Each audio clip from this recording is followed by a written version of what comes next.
The Huawei Mate 20 Pro is launching in India today and it's a big deal. Now, we've covered it already on C4A Tech. I've unboxed it, I've done my review and all that. But in case you've missed that coverage, well, here's a short little refresher. Why this is a big deal and 5 reasons why I think you should be taking this launch very seriously. Hey guys, Ash here from C4A Tech. Now let's get to things about the Mate 20 Pro.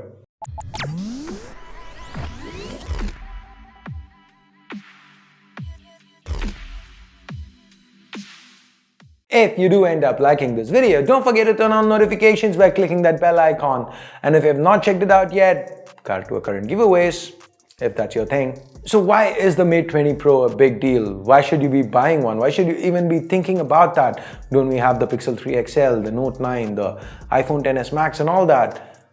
Okay, we do. But Huawei has been doing a few things really well. And let's first start with what's to the back here. And no, I'm not talking about the cameras. We will get to them in a bit, but I'm talking about that back. Now, this is a gorgeous glass build. It feels very Samsung-y, if that's a word. It's got IP68 certification, wireless charging, and everything you'd expect from a tier 1 flagship, including the exclusion of a headphone jack, I'd like to see that, but it is what it is. The built-in design of this phone is something that you've seen with other brands. It's not unique or anything, but they've kind of checked all the right boxes. They've thrown everything but the kitchen sink at it. And it doesn't just look great, it also feels great in hand. Okay, so while all that's well and good, it's nice to have a phone that can be a conversation starter based on just looks, but it can't just be all style and no substance, right? Thankfully, the Mate 20 Pro has got you covered in this regard. The Kirin 980 chip inside is not just the world's first 7nm chipset, it is super powerful as well. In fact, the Kirin 980 is a true flagship chipset that can not just match the Snapdragon 845, but beat it too. Yes, benchmarks are in the be-all, end-all, but they do mean something. They do tell a story, right?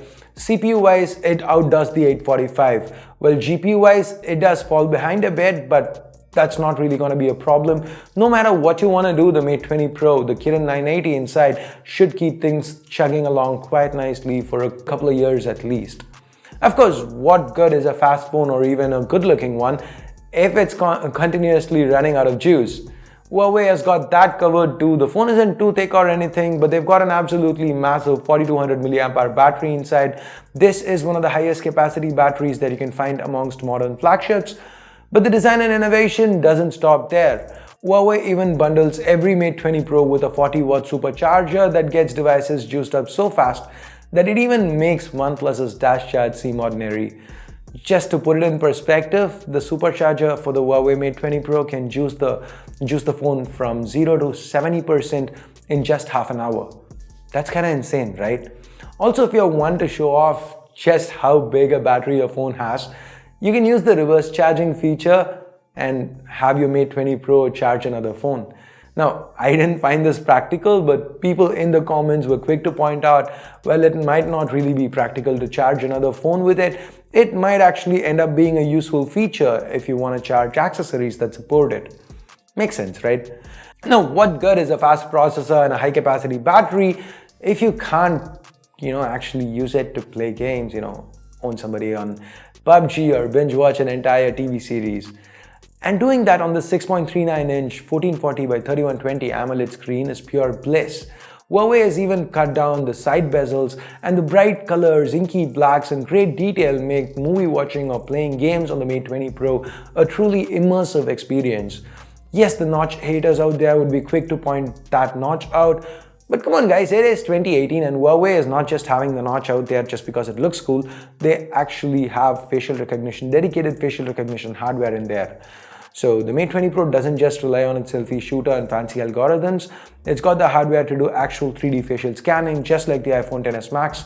Now, if you are someone who likes to stay on the bleeding edge of tech, the Mate 20 Pro comes with an under-display fingerprint sensor that in my time with the device worked pretty accurately. So see guys, as far as that fingerprint scanner goes, when I started using it, I felt it was a little too high because we are used to fingerprint scanners below the display. That was a necessity because the scanners were physical. And now with say something like the OnePlus 6T, it is still a little lower. And I thought it's going to be super annoying, but ergonomically it worked better because this is the OnePlus 6T. Now, when I'm picking the phone up, this is how you pick it, this is how you're going to use it, but you're going to come a little lower to scan your fingerprint over here. Now, this is fine if it's a physical button. On the Mate 20 Pro, it would be a little higher. And that's the same way on the Honor Magic 2. I feel Huawei and Honor have the placement a little better. They've kind of again, this is another thing that we've been seeing with Huawei. They aren't just following market trends anymore. They're trying to come up with it. So anyway, if you're looking for a 2K plus display, a notch, and under the display fingerprint scanner, an AMOLED panel, all on the same phone, well, the Mate 20 Pro is the device to buy. Finally, you guys know what's coming, right? Yep, the absolute insane cameras on this one. Yes, the images are great from these Leica optics. But where the Mate 20 Pro truly shines is in the video department. In fact, I talked about this at length in my review of the Mate 20 Pro, and here's what I had to say. The Mate 20 Pro can keep the subject in color while everything else goes monochrome. Now this is insane. It means every frame has to be calculated and the chip inside is capable of running those computations in real time. The edge detection is almost flawless, and the footage I'm showing you now, it's not something that I had to try a lot to capture. It's not like I went around shooting half an hour of footage to show you a few seconds. I just turned it on and this is what the camera ended up doing. I didn't need multiple tries or anything. When I watched Huawei talk about this launch, at the launch, I thought it's gonna be like 960 FPS slow-mo, awesome when you pull it off, but buggy at most times. But nah, it's really easy and it just works. Now, while on the subject of video, let's talk AI bokeh or portrait mode for video. Now the edge detection might not be perfect, but it is never perfect, right? Even with stills with any brand for that matter. And Huawei pulling this off for video, it's just amazing. Just look at this. I'm shooting this by myself and I'm not even looking at the screen. Now just to recap, here are some features that are worth noting. There's IP68 water and dust resistance, wireless charging, super impressive cameras, zoom, hybrid zoom, ultra wide angle, the multi-frame low light processing option that rivals what Google does with the Pixel, an amazing OIS, EIS, there's even AIS, which is Huawei speak for OIS plus AI assisted electronic image stabilization, super slow motion, and basically everything else that you might expect from a major tier 1 flagship. Which is why it also happens to be priced like one. Maybe even a bit higher than most flagships. Honestly, we still don't have official confirmation on the pricing of this phone at the time of shooting this video. But it seems likely that the Mate 20 Pro will be priced somewhere around the 65 to 70,000 rupee mark. Of course, that high price tag might be an instant deal breaker for some. And also the lack of a headphone jack, the nano memory stuff, the 4K 60 FPS option lacking. These are also minor glitches here. But for those who see Huawei as the market leader in innovation that it's shaping up to be, the Mate 20 Pro might just be well worth the money. But that's just my thoughts on this subject. What do you guys think? Would you buy the Mate 20 Pro if given the chance? Or is there some other flagship from 2018 that's caught your eye? Let us know in the comments below. And I'm pretty sure someone or the other is going to ask, hey Ash, why have you just been talking about the positive stuff?